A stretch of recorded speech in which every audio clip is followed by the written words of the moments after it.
Can never be that easy, can it? Well, that's just how hope works. Just when you think you have hope of having some more awesome or having something that will guiding, despair is always thrown in that situation. That's just how stories work. The angry anime fan, the despair reviewer. My hero, Boku no Hero Academia, chapter 1 to 217. Bakugo has unfortunately now joined the team all might of having tea and talking and stuff like that now that he knows the secret and all. And he tried to fight Deku in a sparring match because he wanted to bring out the Black Whip again. However, apparently Deku cannot access it anymore, or at least cannot find it anymore. As the senior tea back then, Bakugo learns a little bit more of the history of All for One, or One for All.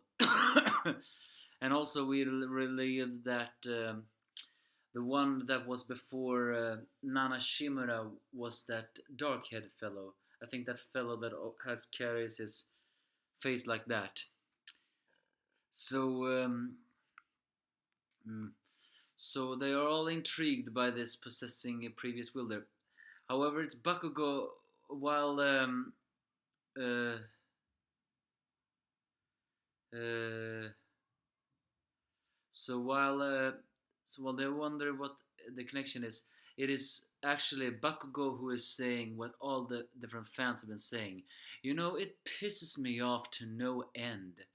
Bakugo is a jackass lower than the filth on my shoes and everything else, but there's no denying that when he gets things done, he always gets things done. Not to mention that he is smart. He is that exactly why he is the worst kind of jackass. There's nothing worse than a jackass who actually is smart. Because he is actually the one who wonders if this is not connected to All for One. There has always been the theory, and we cannot deny that All for One did say, I can hear my voice of my younger brother. So, yeah, I mean, we don't know how if All for One really do have a connection to One for All, but we do know that All for One created it. So who knows? I mean, I would prefer not to believe that those, you know, uh, how do you say this? That those users of All for One are not All for One in disguise. But for some reason, Deku cannot access that power immediately. Uh, even though with Bakugo's help, although he does say he just wants him to bring that out so he can overpower him. So, well, elsewhere, Class B and Class A have now reflection meetings where they talk to each other, befriending each other and becoming, well, a little bit more friends, I'll say. It's worth noting, though, that Uchako and Suyu are only talking to Hogaku Toru, so the invincible girl. So yeah, I wonder. Also, also, Shoto decides to talk to Deku because he actually wants to wonder about all this. And despite everything that is happening, he still do not realize that Deku has multiple quirks. Even Bakugo lampshades it when he overhears that he believes Deku's excuse, but it may be an extension of his original quirk. He's basically saying, for someone so sharp, he's pretty dense. And that is true. I guess in the end it shows that, unlike Bakugo, Shoto is not that aware. Although, to be fair, Bakugo is a guy who is obsessed. Shoto is not, so that's why he couldn't really counter it out. However, Shoto has decided to train more, and he has finally actually contacted his father. You know, I always suspected he would ask Endeavor to train him in his flame powers, because if you think about it, Shoto has suffered the worst of humiliation. A guy, a reckless guy who is supposed to be 100 times weaker than him, actually gave him a fight of his life. So it's just, so it only makes sense if asking Endeavor to help. Elsewhere, the teams of the others have approved of Shinso getting into class or whatever class it is in the second year. However, elsewhere, Present Mike and Eraserhead walking on the sideway. As we all know, Present Maiko is a somewhat schoolmate of Eraserhead. How that makes sense, no idea, but I guess that just shows that opposite attracts. But here he says something pretty interesting. He's actually comparing Shinso to an old Eraserhead. And in fact, Shinso looks so much like Eraserhead, not only for the fact that he has taken his style after Eraserhead taught him. I mean, the eyes, even the hair, although his hair is purple, not black. Actually, Shoto once thought that Deku was the illegitimate child of All for One. I mean, now I'm starting to think, wait, what if Shinso is the illegitimate child of Eraserhead? It's probably not like that. However, is what President Mike is saying is that, are you gonna do this again, Aizawa-kun? Or perhaps have you let Shira Gumo? So whatever he means something. He means apparently that Eraserhead very likely suffers from some kind of regret. Either, I mean, if Shinso is connected to Eraserhead more than we think, that's all good. But is it possible that Eraserhead is suffering from some kind of guilt of having failed to save one?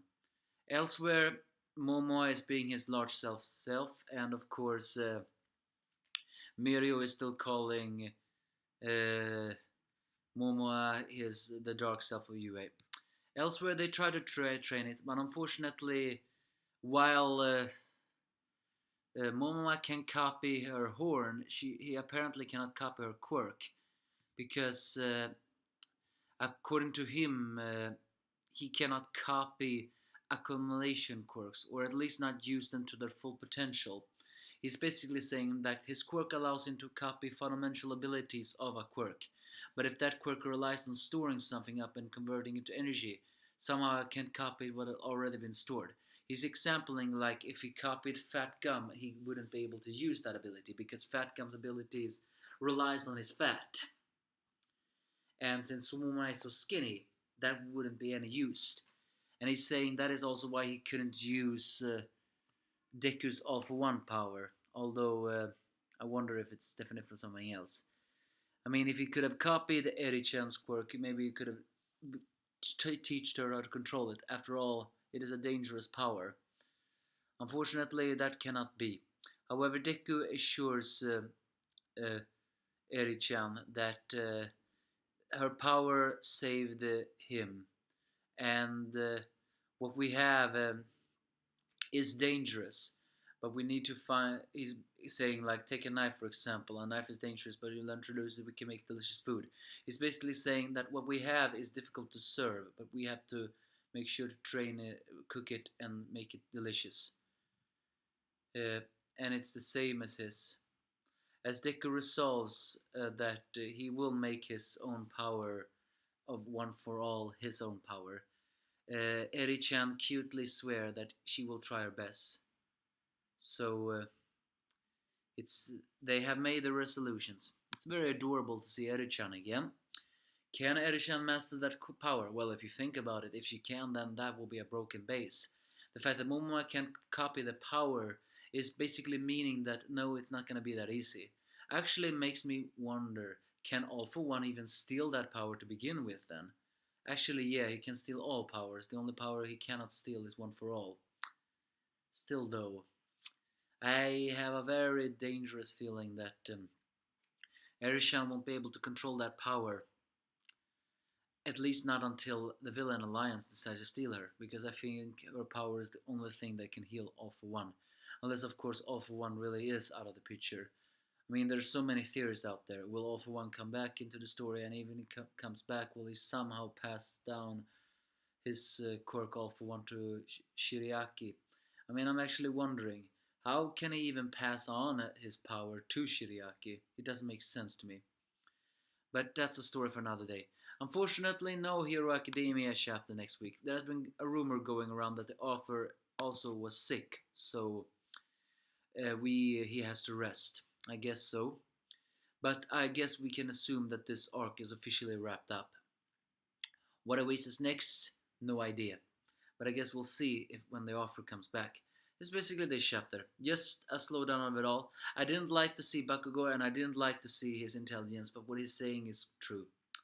And other than that, it's just a slowdown of everything coming together and just having some little fun. Nothing really remarkable. But you give me your thoughts if you have any.